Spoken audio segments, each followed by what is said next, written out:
అంటే ఆ ప్రభుత్వం చెప్తున్నటువంటి లీక్లు ఎట్లా ఉన్నాయంటే పత్తి సాగు చేసే రైతులకు ఒక్కసారి డబ్బులు ఇస్తారట. పత్తి అనేది 7 నెలల పంట, 8 నెలల పంట. అంటే 7 నెలల పంటకు 8 నెలల పంటకు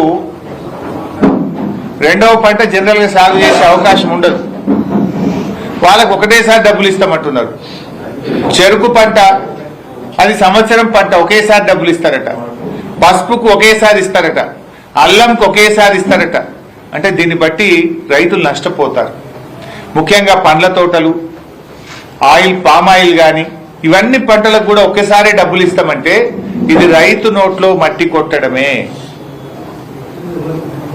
ఇవాళ మన రాష్ట్రంలో 1,50,00,000 ఎకరాలు వానకాలంలో సాగైతుంది. యాసంగికి వచ్చేవరకు ఏమైతుంది? 50 లక్షల ఎకరాల్లో పత్తి సాగు చేసేటువంటి రైతులు యాసంగిలో పంట వేయరు. ముఖ్యంగా పత్తి ఎక్కడ సాగు చేస్తారు? ఆదిలాబాద్ జిల్లా, సంగారెడ్డి జిల్లా, కొంత పార్ట్ ఆఫ్ నల్గొండ, ఖమ్మం జిల్లా, ఇట్లాంటి జిల్లాల్లో పత్తి సాగు ఎక్కువగా ఉంటుంది. పత్తి సాగు చేసే రైతులంతా కూడా చిన్న సన్నకారు రైతులే, ముఖ్యంగా గిరిజన దళిత రైతులే. ముఖ్యంగా ఖమ్మం, ఆదిలాబాద్ లో ఉండే గిరిజన రైతులే పత్తి సాగు చేస్తారు. దళిత రైతులే ఎక్కువగా సాగు చేస్తారు. సాగునీటి సౌకర్యం లేని రైతులే పత్తి సాగు చేస్తారు. అంటే కాంగ్రెస్ పార్టీ 50 లక్షల ఎకరాల్లో పత్తి పండిస్తున్న దళిత గిరిజన రైతుల నోట్లో మట్టి కొట్టే ప్రయత్నం చేస్తున్నది. నువ్వు పత్తి సాగు చేసినావు కదా, నీకు ఒక్క వానకాలమే ఇస్తాం, ఇక యాసంగికి నీకు ఎగబెడతా అని చెప్పదలుచుకున్నది కాంగ్రెస్ పార్టీ.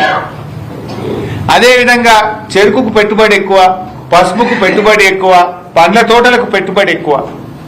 మరి వాళ్ళకు కూడా ఒకసారి ఇస్తా అంటే ఎట్లా? చెరుకుకు నార్మల్ గా ఇతర పంటల కంటే పెట్టుబడి 2 అంతలు ఉంటుంది. ఇవాళ 1,00,000 ఎకరాల్లో చెరుకు పంట పండుతుంది మన రాష్ట్రంలో, 1,00,000 ఎకరాల్లో పసుపు పంట పండుతుంది మన రాష్ట్రంలో, 10 లక్షల ఎకరాల్లో మామిడి తోటలు, ఆయిల్ పామ్ తోటలు, ఇతర పండ్ల తోటలు, ఒక 10 లక్షల ఎకరాల్లో వివిధ రకాల తోటలు ఉంటాయి.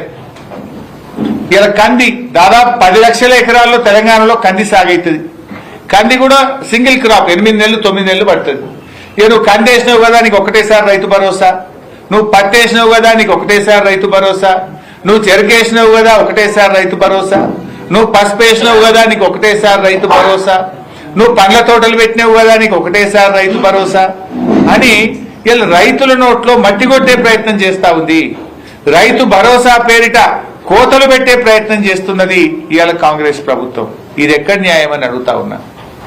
ముఖ్యంగా ఈ పత్తి గాని, కంది గాని, హార్టికల్చర్ పండించే రైతులు దళిత గిరిజన రైతులు ఎక్కువ ఉంటారు. రాళ్ళు రప్పలకి ఏమని మాట్లాడుతున్నారు. ఎవరుంటారు? కొండలు గుట్టల్లో సాగు చేసేటోళ్ళు ఎవరు? పోడు భూముల సాగు చేసేటోళ్ళు ఎవరు? కొండలు గుట్టల్లో పోడు భూములు సాగు చేసే రైతులు గిరిజన రైతులు. అంటే మీ టార్గెట్ ఏంది? గిరిజన రైతులు అంటే మీకు గిట్టదా? గిరిజన రైతులకు రైతు భరోసా ఎగ్గొడదామనుకుంటున్నారా? మీ ఉద్దేశం ఏంది అని మేము అడుగుతా ఉన్నాం. అన్నీ ఆలోచించిన కేసీఆర్ గారు రైతుల ఆత్మగౌరవాన్ని కాపాడాలి, రైతులు పెట్టేవాళ్ళు గాని అడుక్కునే వాళ్ళు కాదు అన్నది కేసీఆర్ సిద్ధాంతం. రైతులు దేశానికి అన్నం పెట్టేవాళ్ళు, అందరికీ కడుపు నిండి అన్నం పెట్టి ప్రజల్ని బతికించేవాడు రైతు. అందరికీ పెట్టే రైతును ఇలా కేసీఆర్ ఆత్మగౌరవం పెంచి రైతు యొక్క విలువను, రైతు గౌరవాన్ని కేసీఆర్ పెంచే ప్రయత్నం చేసిండు. కానీ కాంగ్రెస్ పార్టీ ఏం చేస్తుంది? రైతును అడుక్కునేవాడిగా చిత్రీకరించే ప్రయత్నం చేస్తుంది. రైతులు దరఖాస్తులు పెట్టండి, కార్యాలయాల చుట్టూ తిరగండి, పైరవి కార్ల చుట్టూ తిరగండి అనే విధంగా రైతుల ఉసురు పోసే ప్రయత్నం చేస్తుండ్రు. అందరికీ అన్నం పెట్టే రైతును అడుక్కునేవాడిగా మార్చకండి. మీ దగ్గర అన్ని వివరాలు ఉన్నాయి, అన్ని పంటలకు ఇవ్వండి. ఇలా దీర్ఘకాలిక పంటలుంటాయి, వర్షాధారిత పంటలుంటాయి, వారికి అన్యాయం చెయ్యొద్దు. ఇప్పటికే పత్తి రైతులు చాలా ఇబ్బందుల్లో ఉన్నారు. ఈసారి అకాల వర్షాల వల్ల పత్తి దిగుబడి తగ్గింది.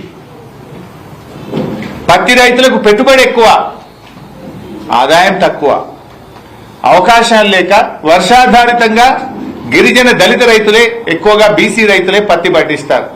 ఇవాళ నువ్వు ఆ రైతులకు అన్యాయం చేసే ప్రయత్నం చేస్తున్నావు. ఇవాళ ఎల్లుండి 4వ తారీఖు కేబినెట్ మీటింగ్ లో డిసైడ్ చేస్తామని లీకులు ఇస్తా ఉన్నారు. ఒకవేళ పత్తి రైతులకు కానీ, కంది రైతులకు కానీ, హార్టికల్చర్ రైతులకు కానీ మీరు